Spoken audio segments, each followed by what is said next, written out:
Hey, reviews. Back up in here, yo. Hey, we just got back from watching The Escape Room. Escape room. You get out. Where do the blocks go? Did they fit in the puzzle? There? I don't know. There. Time's running out, man. What does Make a that decision. symbol even mean? Exactly. So, I'll be honest with you. It seemed like the trailers were kind of overhyping the film. When I saw the trailers, my first impression, I was like, this is like a watered down Saw, but I actually enjoyed the very first Saw. So I'm like, that might be a good thing. Yeah. So, without further ado, what were your thoughts on this one, Ian? Yeah, I mean, kind of the same thing when you watch it. It's just like, it feels like you're watching a Saw movie without pretty much most of the gore that's involved with Saw, which, I mean, if you don't like gore, then I guess that's an improvement and you would be okay watching this movie because you don't need to see all the blood and gore and ridiculous amount of violence for no reason that's in Saw. 100%. Yeah. So it kind of has the same sort of premise of in terms of escape room, and if anybody that's done an escape room, it kind of has the same similar elements of doing an escape room.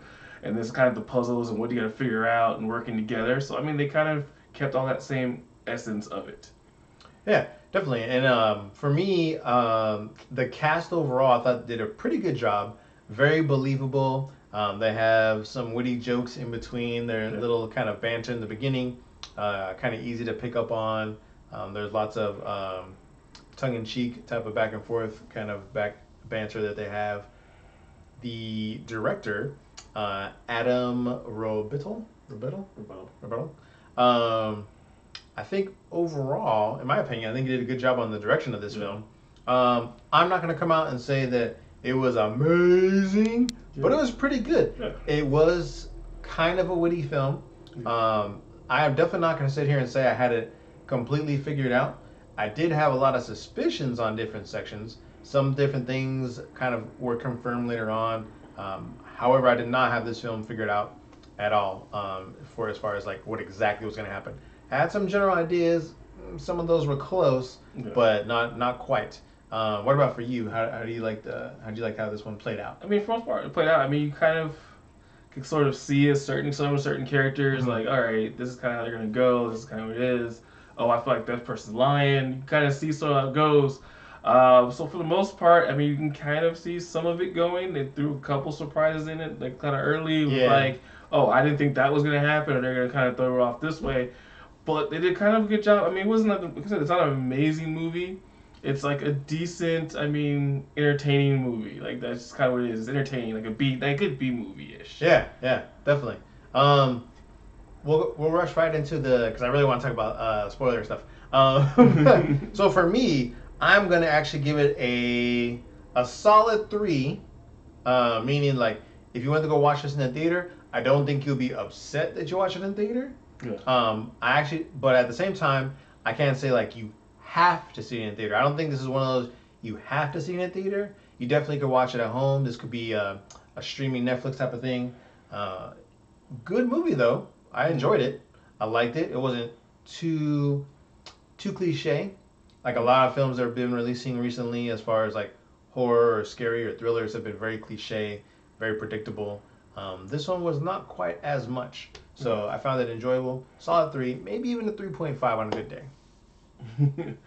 For me, I'd say 2.5 for me. It wasn't like so amazing. I've seen this done before, like the favorite type of like group together, figuring it out, like the Cube. Like Cube, Saw, those are like the top echelon. The first Saw, Cube, like that, and it's kind of like all right, it's trying to do a different spin, but at the same time, like it does have some B movie type of feel and vibe to it, which kind of drops it down for me a little bit.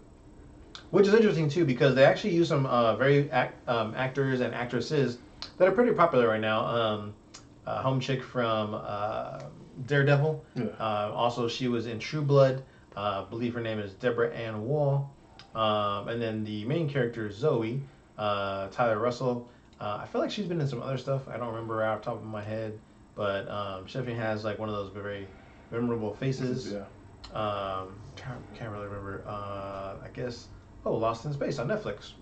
There it is. There you go. Bam. Like I said, Netflix. Let's see. Who else? I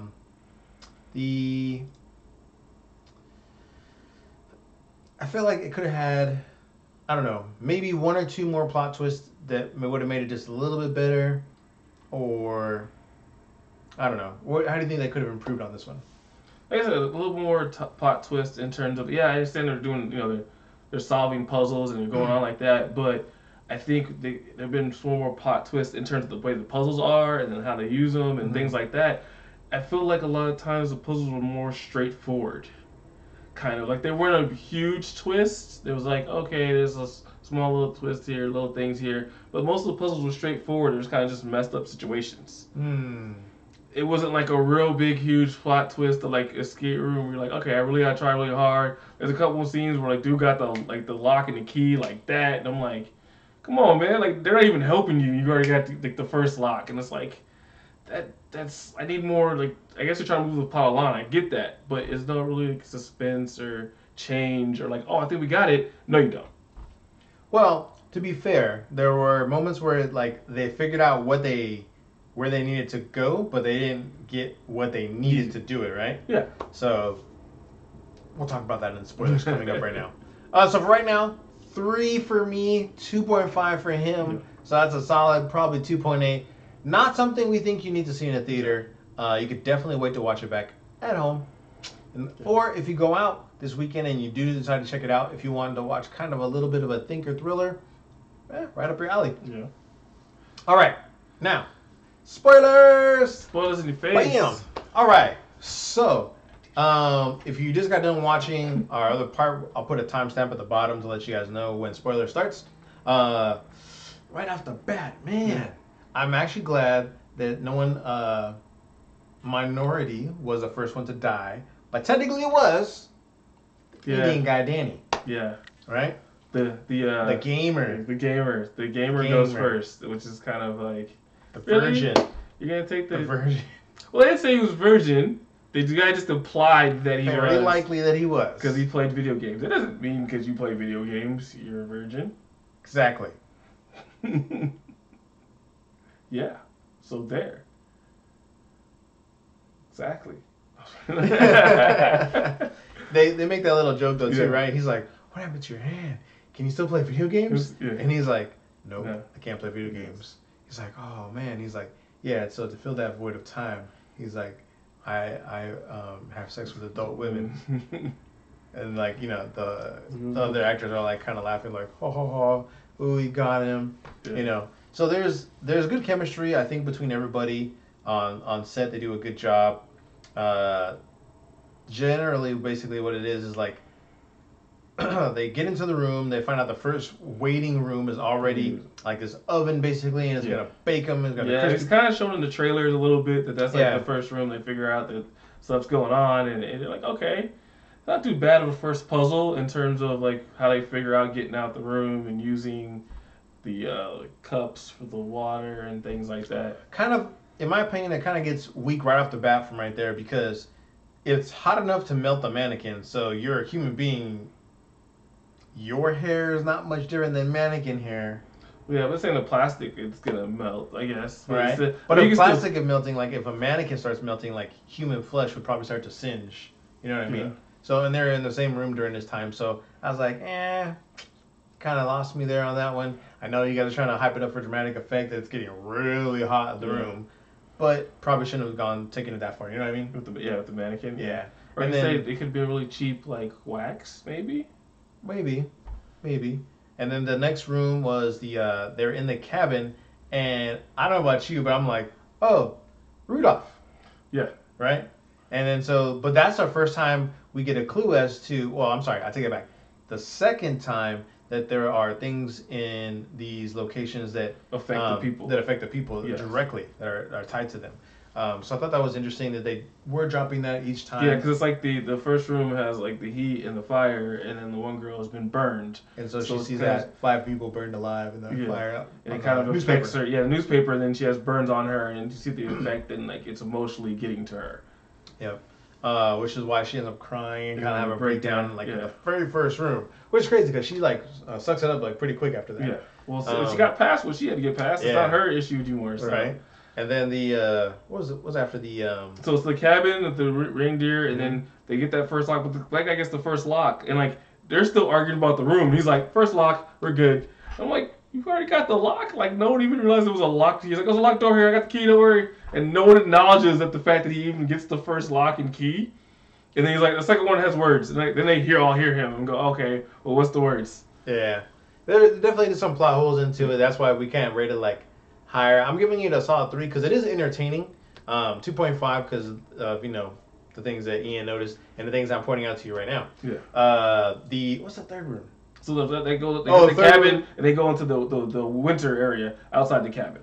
No. The third room is the upside down room. Yeah, that's after. Yeah, so they go outside first. That's why it was the Indian guy because he goes or. I don't count that cabin because the cabin is so short and there's nothing deadly in there.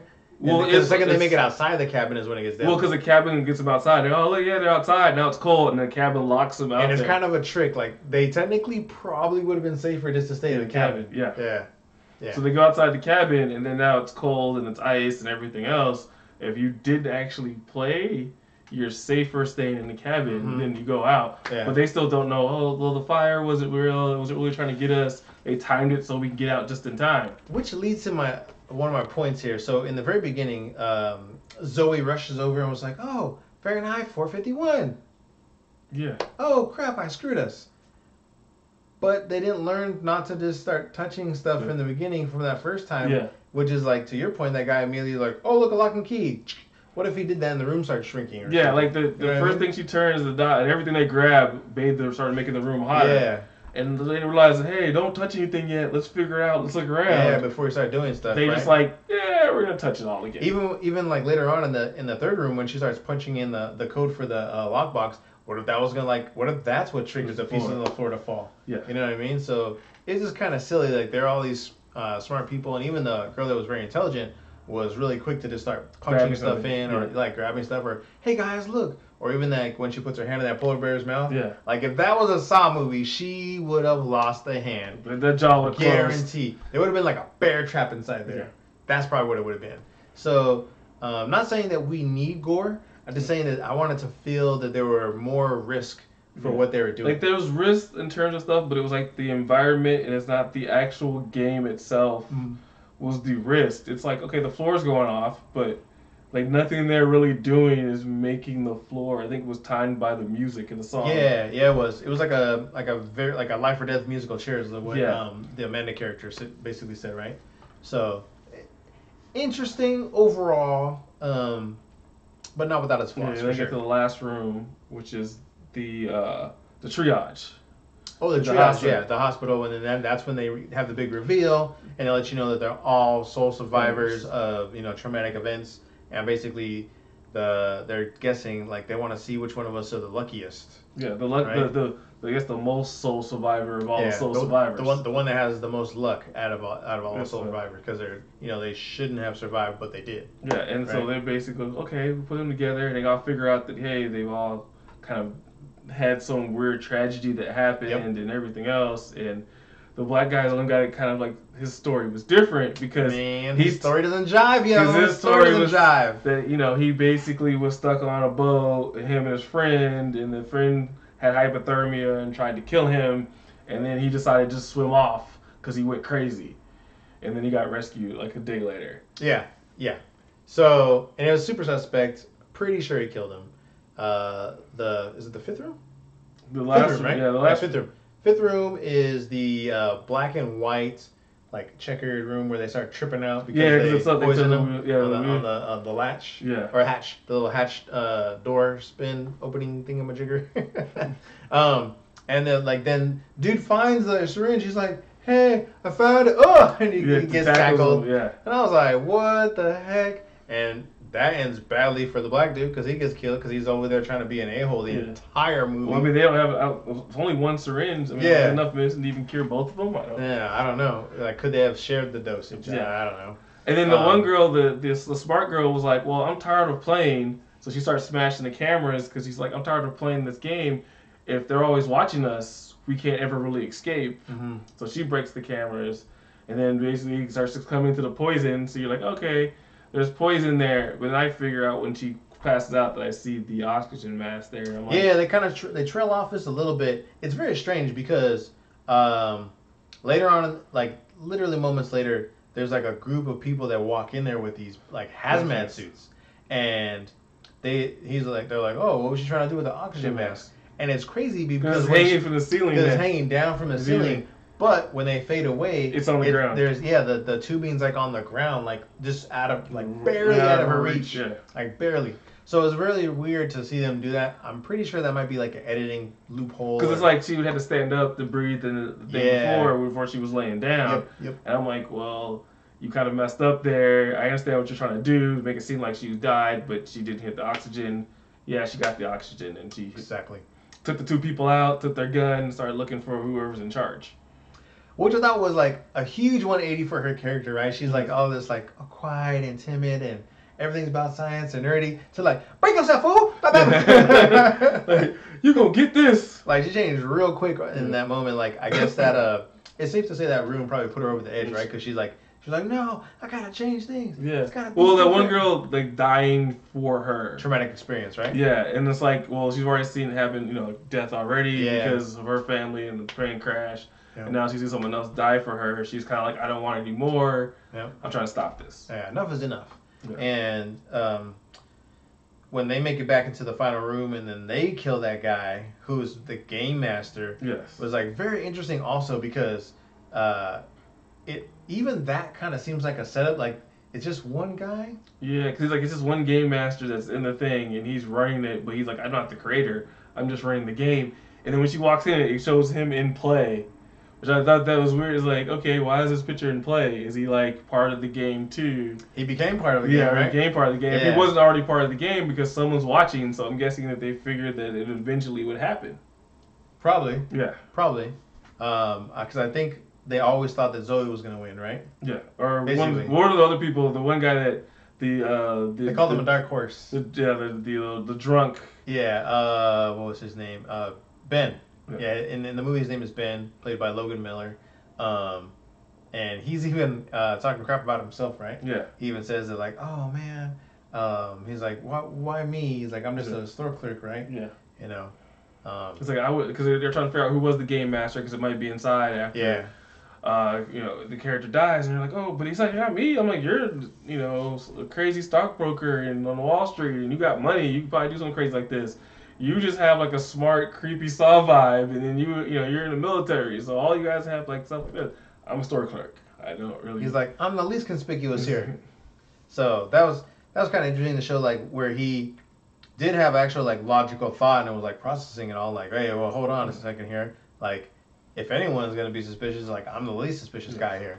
So it was interesting, like I said, but still lacked just a little bit of that je ne sais quoi to put it over the top and like. So we could be like, oh, it's a 4, a must see. It was good. I mean, because even the way it ends and how it actually ends is like they get out, they kill the game master. So it's the one girl and Zoe and Ben get out, and then he's in the hospital and she brings the police back and there's basically nothing. Everything's gone.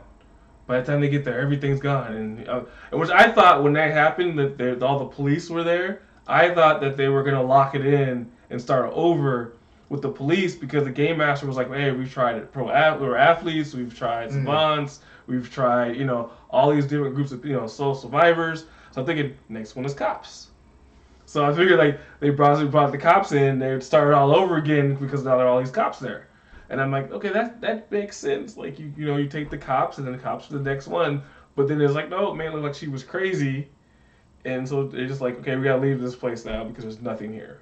And they definitely have a setup for a sequel, right? Because basically what they show is that Zoe's character like doesn't like the fact that the people who did this to them are still out there and all those other people died. So she wants to fly to where she believes their location to be because she finds one last puzzle piece in the actual logo, from the actual invitation. Logo of the invitation. And so she's like, I got us plane tickets. Let's go get them. Yeah, it's a place in New York. So let's go to New York. And they show a simulation of. Like, at first you don't know, but it looks like it's a plane crash happening. They're playing like the same game, but it turns out to be a simulation. Yeah, they're looking for a symbol and opening stuff to get to the cockpit to stop the plane from crashing. And you're just like, okay, what's going on?